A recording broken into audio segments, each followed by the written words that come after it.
चलो अब आपको पहले ओम चंद्राय नमः 12 बार जाप करना है मन में, वो आप करो पहले।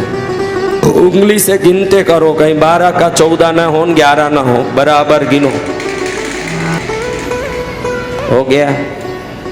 12 बार किया।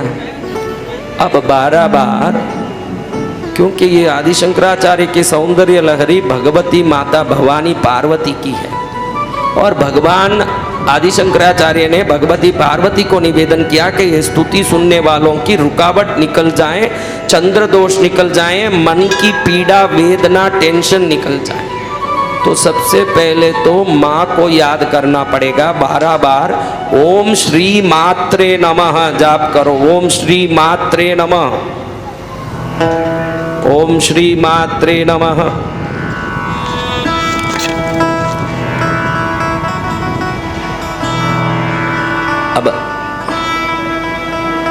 अब आपको कुछ दिन में लगे कि मेरी रुकावट निकल गई, मेरी परेशानी मन की निकल गई, मेरी उदारी संकट निकल गई, कृष्णगिरी आके माँ के चरण में सिर टेकना पड़ेगा आपको। ये मैं आदेश दे रहा हूँ, क्योंकि उससे ज्यादा बोलूं तो संकट है, इसलिए मैं नहीं बोल रहा हूँ। नहीं तो ऐसा भी बोल सकता हूँ, नहीं किए तो वापस पकड़ लेगा, ऐसा कोई बोले संत अच्छा लगेगा क्या? नहीं गुरुदेव। इसलिए मैं सिर्फ इतना ही बोल रहा हूँ कि जब भी पीड़ा मिटने की अनुभव हो जाए, तुरंत कृष्णगिरी जाओ, भगवती के चरण में सिर टेको, क्योंकि दुनिया की महारानी कृष्णगिरी में बैठ के तीनों लोगों का मंगल कर रही है, उसके चरण को पकड़ो।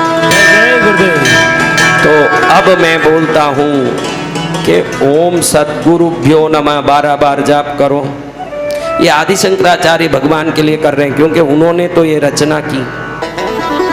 आज सोमवार भी है, कितना बड़ा चंद्र का दिन है, इसलिए मुझे लगा चंद्र की स्तुति से रुकावट निकालने की एक प्रयास की जाए। और आपने भी हाथ उठाया कि जरूर निकल जाएगा, हमें विश्वास है। विश्वास है तो फिर तो काम हो ही गया, समझना कि भाई विश्वास आया काम हो गया। काम विश्वास से होता है। अब पहले मैं चंद्र की स्तुति कर रहा हूँ, आप हाथ जोड़ के। चंद्रदेव ही सभी प्रकार की गतिविधि का आपके जन्म कुंडली में शामिल है।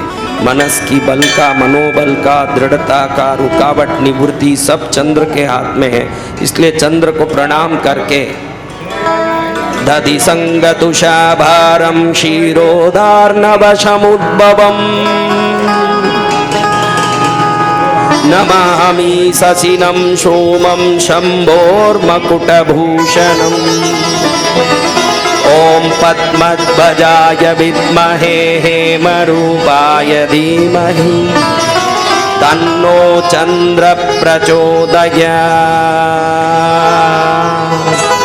ओम चम चंद्राय मम मनसि स्थित सर्व मनोपीड़ा मनोवेदना मनोबाधा मम जन्म कुंडली स्थित मम सर्व बाधा विघ्न निवृत्तिं कुरु कुरु चम चंद्राय नमस्कार। अब माँ को प्रार्थना करेंगे। आदि शंकराचार्य ने जिस स्तुति को किया, मैं वो आपको 5 बार सुनाता हूँ। बहुत छोटा है, बहुत छोटा है, लेकिन 5 बार सुन लेंगे। कहते हैं कि बहुत छोटी सी सुई जब हाथी के कान में घुस जाती है, उसका प्राण निकाल देती है। ऐसे ये बहुत छोटी सी स्तुति जब आपके दिल में उतरेगी, आपके दुख को भी निकाल के फेंक देगी। फिर कैसे बोलूं महाराज? शिव शक्त्या युक्तो यति भवति शक्त प्रभवितो न चेदेवं देवो न खलु कुशलस्फन्ति तुमपि अतस्माम् आराध्यां हरिहर वृञ्चादिभिरपि प्रणन्तुं स्तोतुं वागतमकृत पुण्य प्रभवति।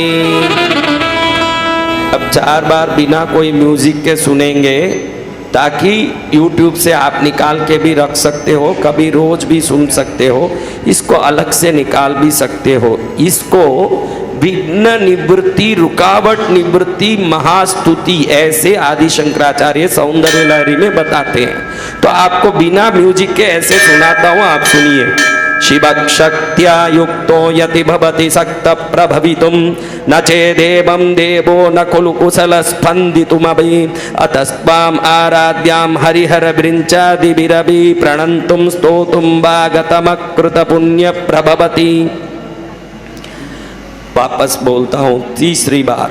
शिवशक्त्या युक्तो यति भवति सक्त प्रभवितुं न चेदेवं देवो न खलु कुशल स्पन्दितुमपि अतस्त्वाम् आराध्यां हरिहर विरिञ्चादिभिरपि प्रणन्तुं स्तोतुं वा गतमकृत पुण्य प्रभवति।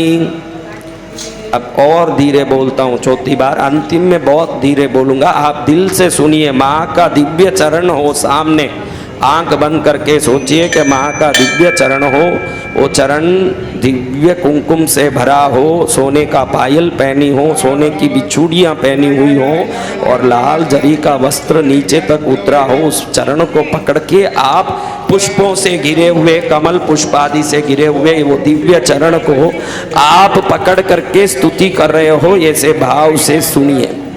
शिवशक्त्या युक्तो यति भवति सक्त प्रभवितुं न चेदेवं देवो न खलु कुशल स्पन्दितुमपि अतस्त्वाम् आराध्यां हरिहर विरिञ्चादिभिरपि प्रणन्तुं स्तोतुं वा गतमकृत पुण्य प्रभवति। अब अंतिम बार सुनते हैं।